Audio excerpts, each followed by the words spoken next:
This is the 10 Minutes with Andrew podcast.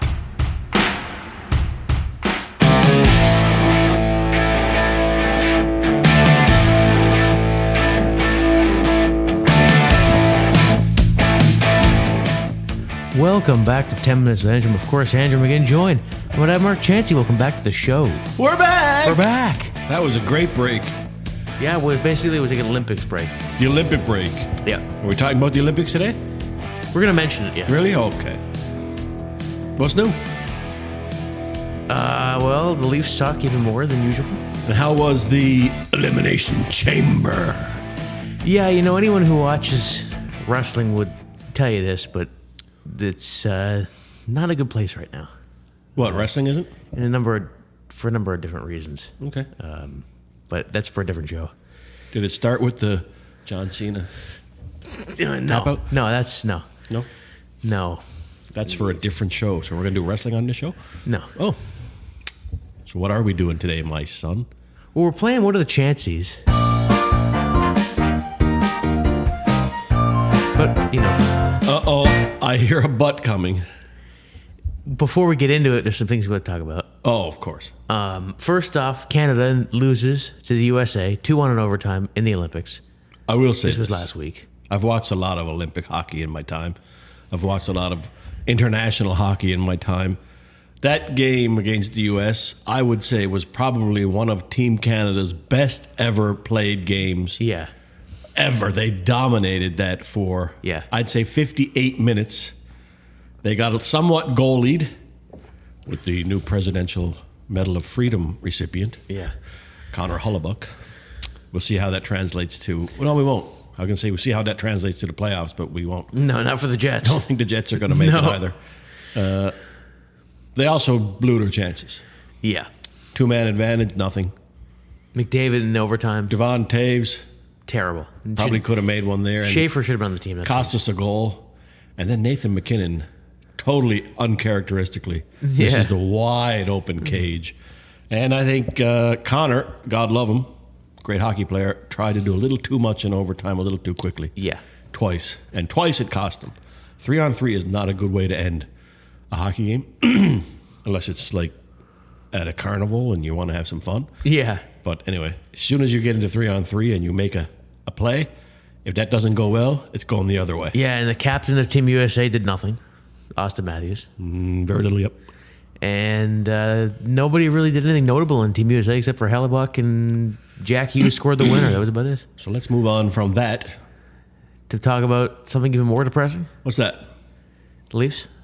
I'm not depressed by that at all. Matter of fact, I'm one of the few people smiling. So last night, I was obviously watching Elimination Chamber, as you mentioned, but I did keep tabs on the Leaf game because I was interested in how they did and everything like that. And they lost 5-2. They did. The shots were 23 to. I just saw on the recap 23-4 at one point. They were 16-2 at the end of the first. At one point, they were 31-10. Not unlike not Friday when they played Thursday's game against Florida. Yeah, they were down about 18-2 in the first in shots. So I'm happy.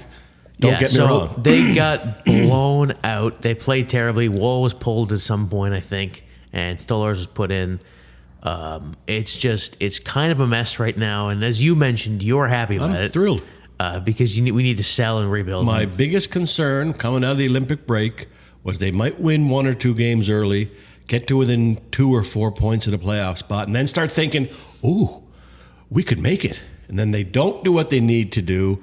Like I've always said, even if this team made it to the playoffs, that's what Jonas. What the hell are they going to do in the playoffs? Nothing. Another first round exit. That's what Jonas Siegel pointed out on Overdrive. What you just mentioned, he said that was it. Might be for the best if they lost those first 2. Absolutely. Because if they had won, they would have been kind of lulled into a false sense of. They won 3 games before the break, and after that third game, I think it was against Edmonton. Yeah.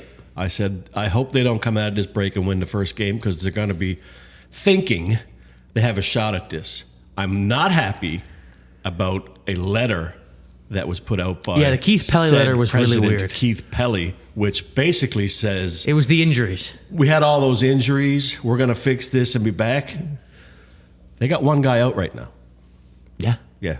And look how they're playing. Tana. So is it injuries? Really? Is it injuries? No. No.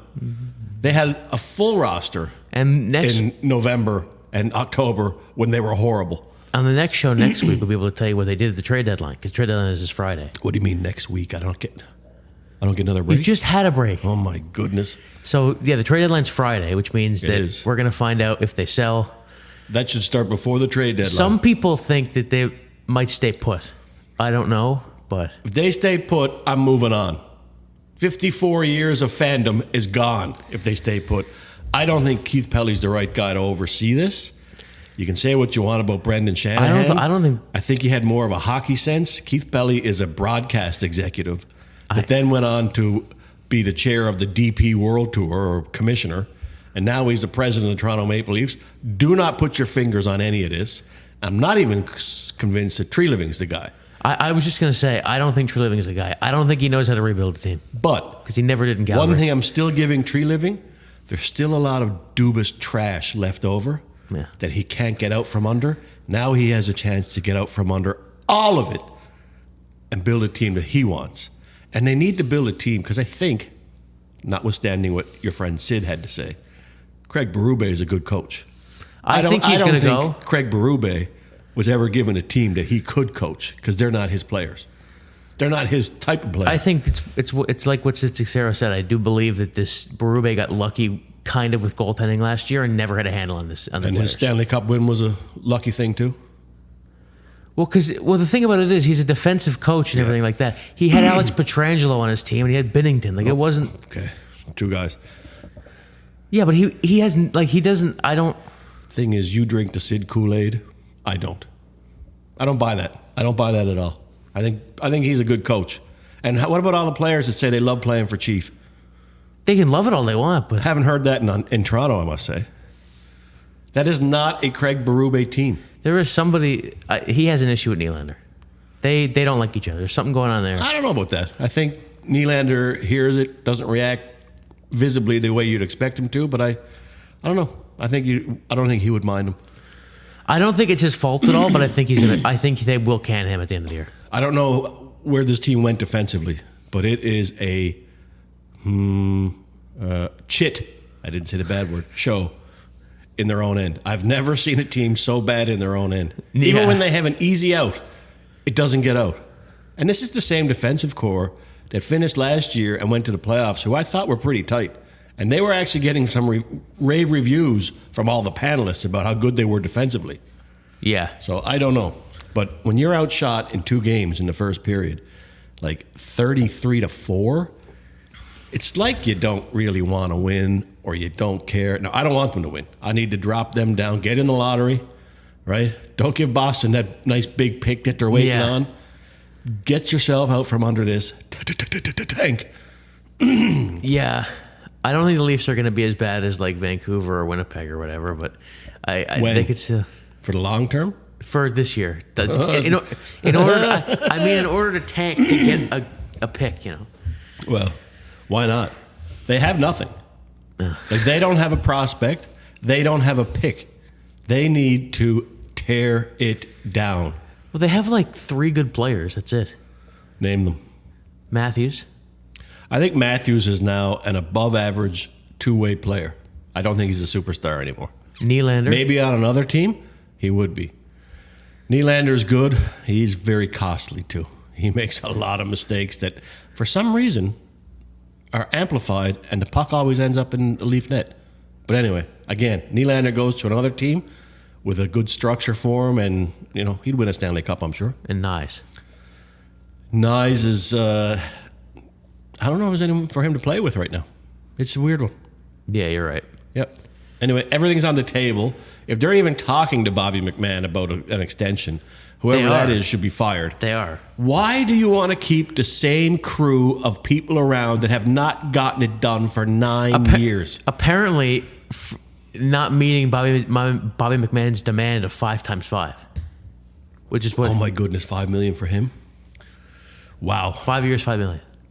Let him go. That's... If you can get a first rounder for him, that is way more than I ever thought you'd get for him. Way more. Apparently, Edmonton is really into OEL as well. Take them. First rounder. So we need some first rounders if we're going to rebuild a team. Yeah. Anyway, that's all I have to say. Some people say, a remarkable run, 9 straight years in the playoffs. Who cares? They weren't in the playoffs, man. What did they 9 years, 10 rounds. Yeah. Is that what we're talking about now? Yeah. 9 years in the playoffs, 10 rounds in the play. That's yeah, okay.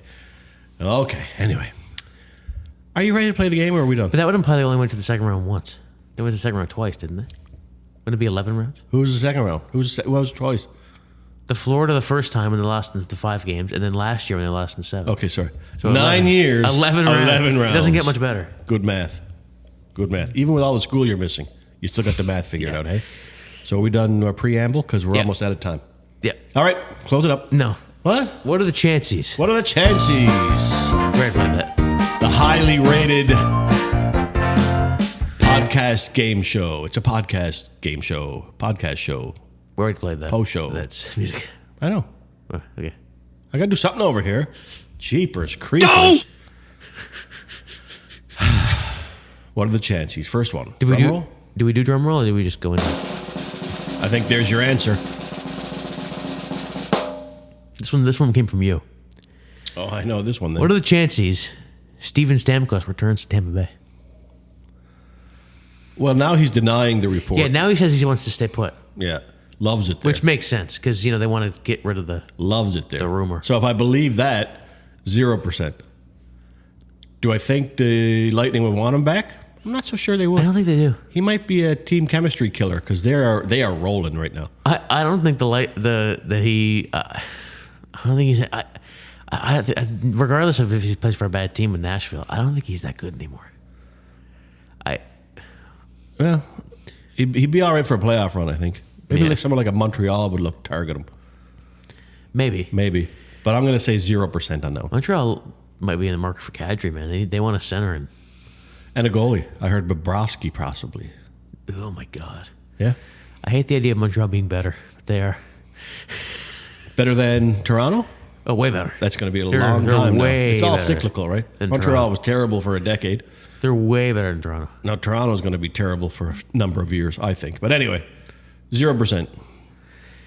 Yeah, I'm going to go 5%. Ooh. There's a little bit of a chance, I think, but I don't think that Nashville...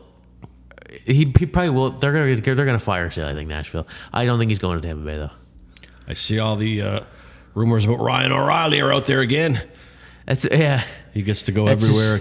That's the tri-weekly rumor every Trade 3 deadline. weeks. Yeah. Hope he brings a little more to his next team than he brought to the Leafs. Yeah. And a wife that didn't want to be there. Didn't do a whole lot with Anyway. Was that ever actually reported that his wife wanted to be there? I don't know if it was a report. He made comments about it's a different lifestyle here and you don't have a lot of privacy and blah, blah, blah. Yeah, well. To each his own. Yeah. Number 2. What are the chances that Trey Savage wins American League Rookie of the Year? Now, if you're thinking that he's not a rookie because he already played... Well, he'd be a rookie. He'll be a rookie because it's his first full year. He only played like one regular season start, I think. Or so what are the chances, do you think? How often do pitchers... Yeah, I guess it's a good point. I was just thinking, like, he was so good last year. Maybe, if he plays, what are the chances he's Cy Young winner? See, in a league that has an American League has Skubal and Crochet, I don't see anybody beating them out. But maybe, I just think Rookie of the Year because he's. Well, Rookie of the Year, if it's something that pitchers generally have a shot at because they only go out every 5th or 6th day. Yeah. I would put him at well over 50% if he has... See, the whole league hasn't seen him. Yeah. There's only been like 2 teams that even know anything above 3 teams. So he still has that going for him. I'd say he has as much chance of winning Rookie of the Year as he does the Cy Young. Yeah. Keep your eye on him for the Cy Young. He should get some Cy Young nominations, some votes, depending on how they use him. They'll probably have an innings limit on him for the first I think they 6 do now. months. Yeah. So you want to protect your asset. Yeah. Yeah. That's not how it used to be. You go out there and throw it till your arm falls off. It's true. That's how much we need you. Well over 100 pitches. But we got Scherzer back. We do, yeah. And I think that's part of it. Yeah, probably. If you got a guy on an innings limit, you got to have some extra arms in there. You're right. Interesting to see how they use him. So what's your percentage, Chansey, of Trey Savage winning Rookie of the Year? 71. Ooh. Got to get a new sound effect. I think... and the Cy Young? Like 42. Still pretty good for a rookie. I think Scooble and Crochet are too hard to beat out for that award, but I think that Rookie of the Year, he has a good chance because even with position players in there, I think he could give everybody a run for their money the way he pitched. I don't know if Scooble's going to be able to pitch that well with all that money weighing him down. Yeah, but did you hear the offer they gave him that was... Oh, I know. Insulting? I know. The arbitrator straightened that out. Yeah, well. Yep. Anyway, is that it for that one? Yep. Ooh. 2 more. More. What are the chances that Bryson DeChambeau... Nope. You know where I'm going with this, don't you? Return to the PGA Tour. Well, the deadline already closed. Oh. For this time. I don't think so. I think he's... See, one thing about Bryson, if you follow social media at all, he's big on the tube, right? Yeah. Big on the YouTube. And I think Liv allows him the time to be able to produce that content on the YouTube side. Well, the thing about Liv that he because he's big on the YouTube, Liv, they used to, I don't know if they still do, but they used to allow him to film during the tournaments where the PGA Tour wouldn't. Yeah. So he might prefer that, right? I think that's a huge deal for him. Yeah. Because he has millions of followers. Yeah. And he puts out some good content. He does. And I think it fits better with his lifestyle. So what are the chances he returns to the PGA Tour? Not going so good for Koepka, is it? No, not really. 1%. It's going better for Patrick Reed. So you're saying there's a chance? It's going better for Patrick Reed than it is Koepka. Yep. Koepka will figure it out. Yeah. 1% chance that I'm going to go 0. DeChambeau is back on the PGA Tour. You're going 0? Yeah, I think so. We don't think it's happening. But, it's just like when Koepka and Reed jumped back over, everyone kind of thought this is the start, and then Rahm and Smith are going to do it too. And, I just don't know. I think they all reassured their commitment to Liv, so. There you go. And listen, now Liv's going to 4 rounds. So, it's kind of the same. And that DeChambeau said he doesn't like that. Yeah. That's not what he signed up for, he said. So maybe there is more than a 1% chance. And the Players, I think, is coming up soon. But, I mean, they get to play in all the majors. Yeah. It's probably all they want to do. It's true. Right? So we're on to the last one? Yep. I think the Players is coming up soon. Yep. What are the chances, the last one, that Bo Bichette hits 300 with the Mets this year? 100%. 100%? 100%. You think he will? Yep. He's that good. I'm going 90%. Well, that's a pretty sure thing that he's going to be a 300 hitter. Yeah. Yeah. I have nothing more to say. I just don't... He's that good. I think he will be a good hitter. He has always been a good hitter. But there was a video that went around the other day of I think the Mets posted of him at spring training when they were doing practicing drills, and because they moved him to third, and it was like a clip of him taking 3 ground balls, and he dropped every one of them. And what does that have to do with hitting 300? Nothing. I'm just saying. Okay. I think it's also he was bad defensively to start, and now he's going to third, so he's even going to be even worse. Hey, step back there. We've had this conversation. He was improved muchly on the defensive side to the point I wasn't worried about him. Now, yes, they put out a video on his first day at spring training. Probably hadn't taken a ground ball in 6 months. Give the kid a break. He'll be all right. I think the throw from the hot corner to first is going to be different for him for a while, but he's a professional. He'll figure it out. The Blue Jays are not better off without him. Well, but again, it depends on how Okamoto pans out. That's a big factor. If he's what people say he is, it won't hurt as much. But you have taken a massive bat out of the Blue Jays lineup. Listen, this is kind of nothing to do with ball, but like Dylan Cease yesterday went like an inning and 2/3 and struck out 3. So we're happy with that. That's looking pretty good. Yeah. Ooh, that's good. I'm not worried about the pitching, except for our closer. Yeah, why he's still there is really been addressed. Even though Ross Atkins at the end of the year said that the good thing about Jeff is he's not married to that position, and now he's still here. Apparently he is. Yeah. Yeah, unless they try someone else. They got another guy that's closed before, I think, that could be possibly closing. Also, why is Brendan Little still here? That's political. John Schneider made such a mess of that poor fella. Yeah. He feels he owes it to him to try to sneak him out of town. It's a good point. In the middle of the season, in a trade or something, right? Anyway, but bottom line is the Blue Jays are not better off without Bo Bichette's bat. That is a massive bat. And again, not that it means anything, but they are not doing so well right now in spring training. It means nothing. They're 2-6. At all. It means nothing. Nothing. Can I tell you that it means nothing? It means Relax. Nothing. Relax. It's going to be a fun team to watch. Except for John Schneider. Well, got to do what you got to do, right? Yeah. You got anything else over there? No. No, that's good. We're on an ease back now, so we'll skip next week. No, we won't. Okay. It's important next week. It's after the trade deadline. Right on. We'll tell you about all the picks and prospects the Leafs have stockpiled. I hope to God, yeah. From the garage sale, the fire sale that's going to start, I would say, soon. Hopefully Riley, too. Maybe. All of them.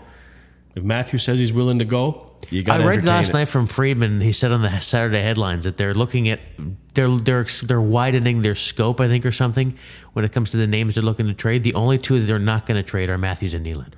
Well, that's fine. Yeah, even nice. That's what he said. I don't know. I still I could go into another half hour of everything seemed to change when they made him captain.